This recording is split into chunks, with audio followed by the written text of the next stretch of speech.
बारीकियों के बारे में बेहतर जानकारी है, परंतु मैं पूर्णतः संशय मुक्त नहीं था और इसका किस तरीके से काम होगा ये महात्मा गांधी जी ने स्वीकार किया, जो पंडित जवाहरलाल नेहरू जी ने कहा था।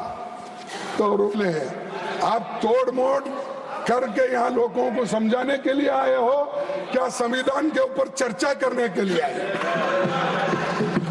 सर, संविधान बंधु प्रेम होना चाहिए और न्याय होना चाहिए। इसमें ये जो चंद शब्द हमारे संविधान में है और जिसको लाल नेहरू यूनिवर्सिटी के स्टूडेंट हैं, तो नेचुरली जवाहरलाल नेहरू जी के यूनिवर्सिटी से है और वो भी इकोनॉमिक्स में, हिस्ट्री में हो, चाहे एंथ्रोपोलॉजी में हो, चाहे अपना हर सब्जेक्ट पे वहाँ पर बहुत ही उनको मान सम्मान दुनिया में मिलता है। उसको खत्म करने की बात यहाँ हो रही, ये कैसा? अरे जो आइडियोलॉजी को आप एक बार स्वीकार करते हो, ये बार बार कैसा बदलता है? हाथ मैं किधर नहीं गए तो यहाँ घंटे को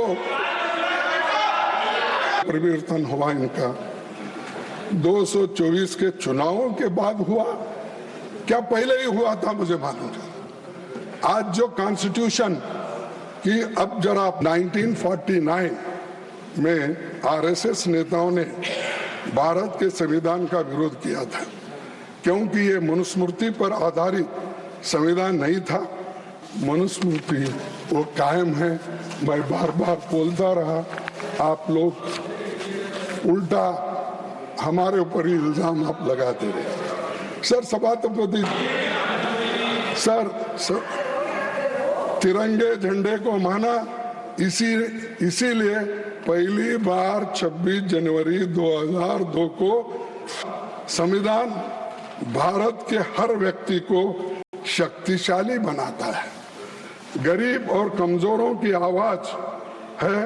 सत्ता का नैतिक मार्गदर्शन के लिए हमें लगातार चौकन्ना रहना पड़ेगा, सतर्क रहना पड़ेगा, क्योंकि इनकी मंशा कब बदलती, क्या होती, एक रखने का अब बुद्धि देश के लोगों ने दिया।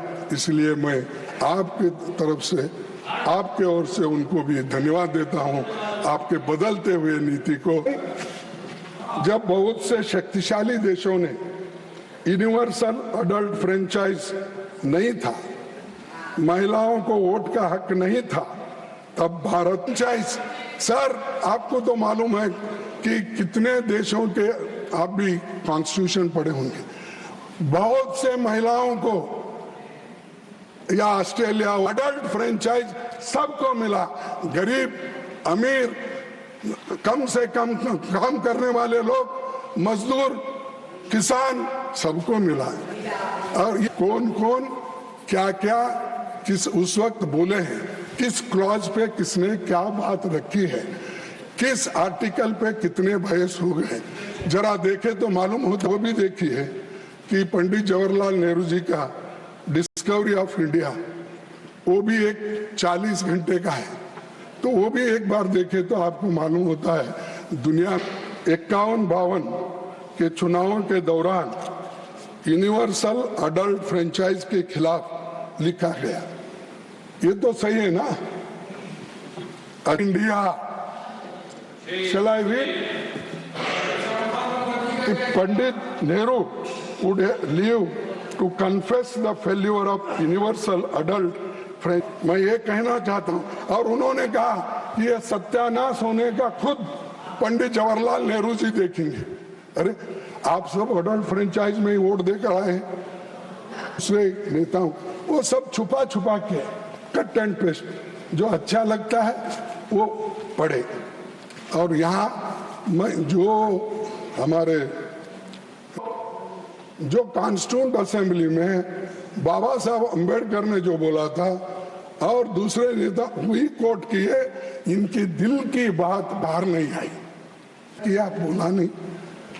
आप कितने बार जेल गए बोले नहीं, आप कितना पीड़ा देश के लिए आपने सहन किया ये कहा नहीं। वो स्वर्गवासी होने के बाद आप उनकी बात करते हो।